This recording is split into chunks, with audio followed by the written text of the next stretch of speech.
Welcome to Muffin Talk.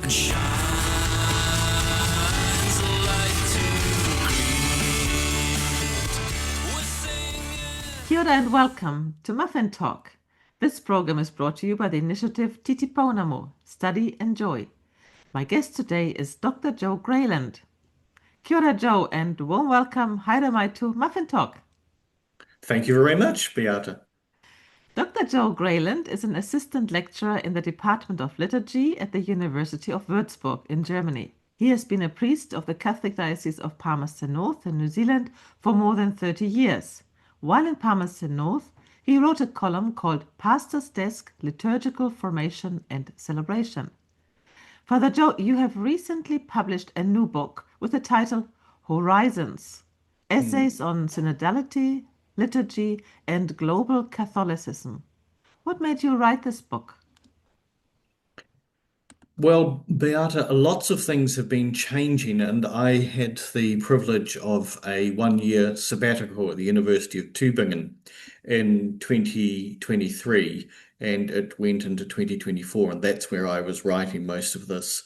And so different things have happened, and these essays are designed for people to be able to read one or two ideas, and then they can finish the essay and they can read the next one, or not, they can read sequentially.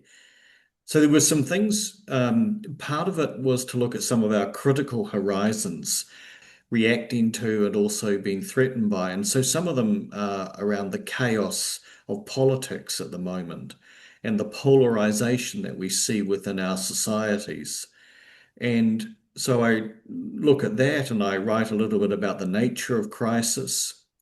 And then one of the other critical horizons that the church is facing, of course, is the fact of abuse and how we deal with that afterwards, how the church is being confronted by her own sinfulness. And so the question then becomes, and it's one of the essay topics, can a sinful church be trusted? And can a sinful church heal? So those sort of questions were important for me in that first horizon, which I name as a critical horizon. It could be a world horizon or a political one, but you get the point about some of the issues that are there. I like the title Horizon because it leaves it open. You see something at the horizon and it's not quite clear yet. And you That's still have the correct. chance to evade it or to correct it, right? Yeah, and a horizon is something that always invites us to further discussion. So none of these essays are final. They're all part of a work in progress. And as you say, the horizon is something that always we see, but it's beyond us. And as we know, when you get to the horizon, there's another horizon. Yes, yes.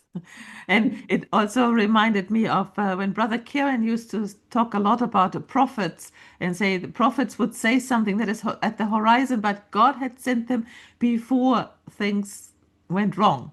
And it was like a warning. Do you think that your horizons are also a little bit like a warning, what the church could correct or what we as Catholics could correct? Yeah, I think so, because some of these other global horizons have come up towards the end of Pope Francis's pontificate, and I think they will carry on over into the pontificate of Leo. So, certain things like the move from certainty to irrelevance, and what we saw with fiduciam supplicandi is what I describe as a dogmatic wobble. So what is believable in the world? And so we have this whole tension between a very right-wing Catholicism that's represented by certain groups of people who want an absolute certainty. And into that absolute certainty come a lot of young people, and I think come a lot of bishops who are looking for something relevant to do. And so we develop programs that renew or reform the church and a lot of the new evangelization programs, which in the end, trying to shore up the certainty in a world where everything seems quite irrelevant. And I think part of that world is for us in New Zealand is around the whole nature of culture and colonization, secularization. And into that question comes the horizon of to be inculturated, which is where the church becomes part of the local culture, but also to be exculturated, which is where the church is excluded from the culture. And these are big questions for us, for which I think every Catholic needs to be prepared to think about, because in some way, shape, or form, it's influencing the way that we believe, it influences the way parishes operate, it influences what children are taught in schools, all of that sort of stuff. And I also think that today we are in one way we are a globalized society. So we hear often the same news, we get the same information, but at the same time, in our own countries, the situation can be really different. And when I talk to Catholics of other countries, I see in some countries that the churches are bursting, and in some countries the churches are empty. Are there any Yeah, recipes that the ones who have full churches can give, or is it that maybe we have to understand it differently to just count Catholics as those who go to church? Maybe we have to widen our horizon here. yes, I think so. And I think part of the problem is it's very easy to say, oh, in the Pacific or in Africa or in Asia, India, all the churches are full. And they are, but for reasons which need to be looked at. So, certainly, my experience with Indian Catholics is that their experience of the church is that the priest tells them what to do. And so they come to the priest expecting him to tell them what to believe and when to believe it. And I've heard that also with African priests preaching here. It's a very dogmatic clarity, but when you get into the worlds of those people, you realize that there are all the same issues, such as extramarital affairs, there's extramarital children, there's homosexuality, there's rape, there is exploitation of minors, there's abuse of people and children and women and everything else. It's all there. It just hasn't been exposed, or it isn't willing to be exposed at the moment. Whereas in the Western world and North American world and Australia and New Zealand, a lot of those things are exposed. So again, the difficulty is that it's too easy to sum up good Catholicism equals a full church, bad Catholicism equals an empty one, because it just doesn't work. It's oversimplified. And as you say, there are plenty of people who are believing Catholics, believing Christians, but for whom attending Sunday Mass is no longer a priority.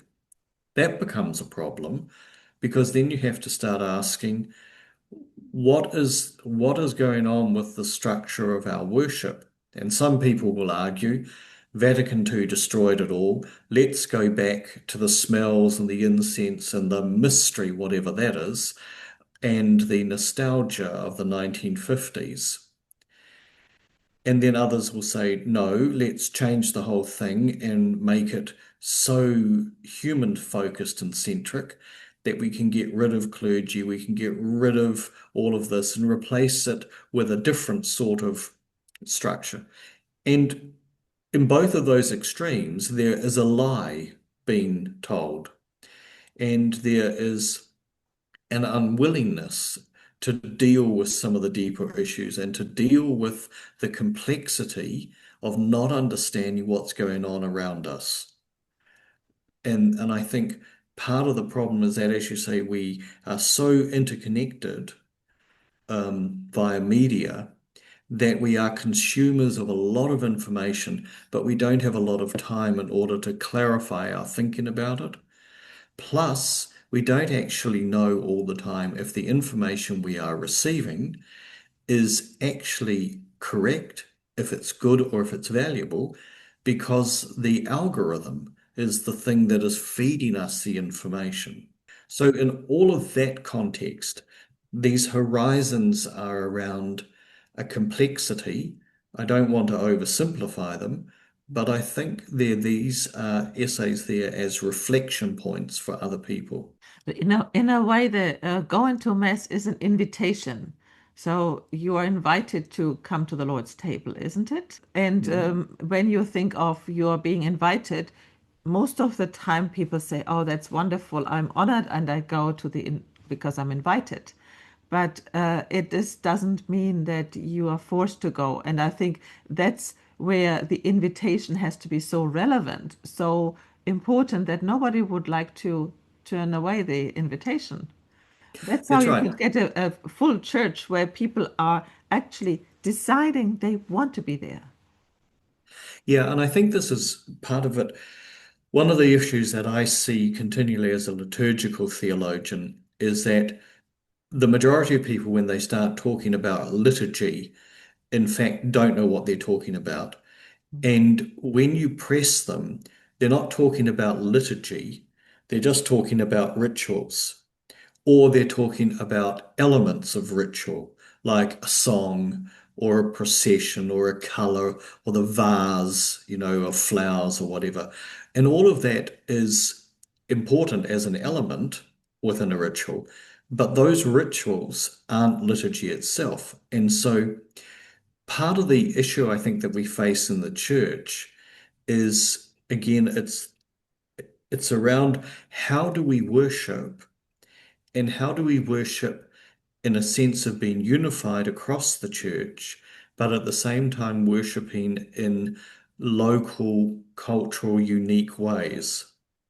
So, for instance, when we take languages, we know that, and especially those who've been trained as translators, they know that you cannot translate a language literally word for word from one language to another because some words do not exist in another language that are used in one.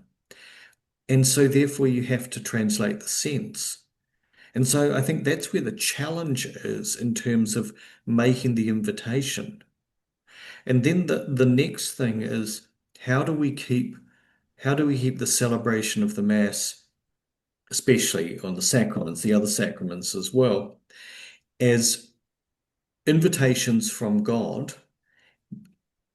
that are within a cultural context, but they are not cultural things where we invite God in.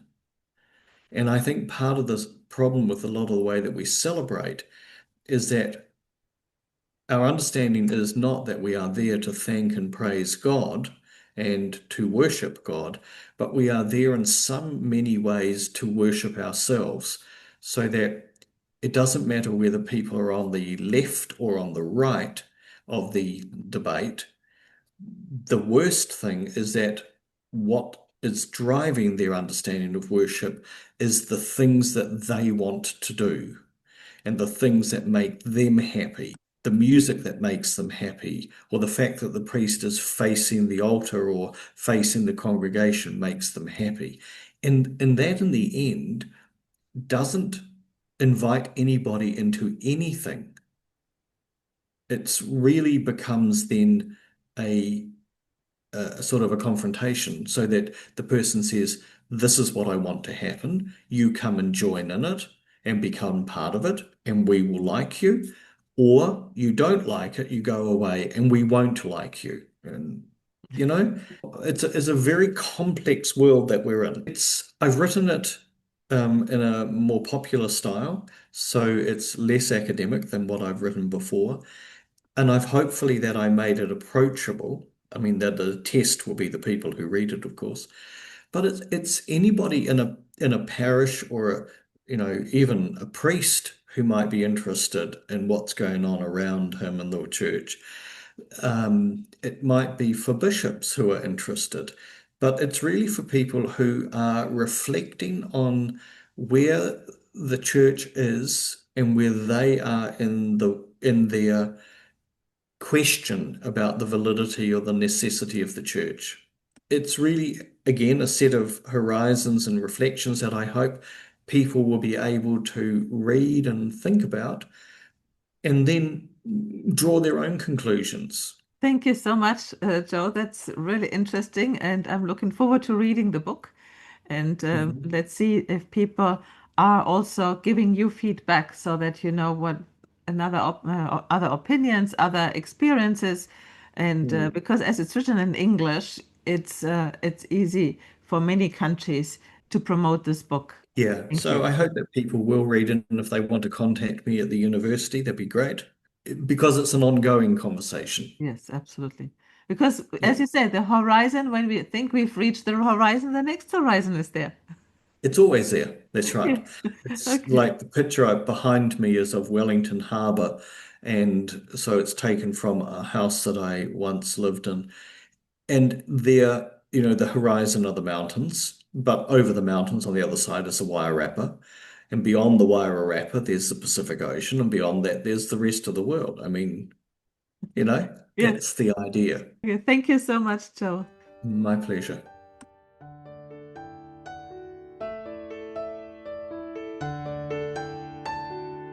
Out there, heroic peace is calling. In the bonds of love we meet. For the world, a new day dawning and shining.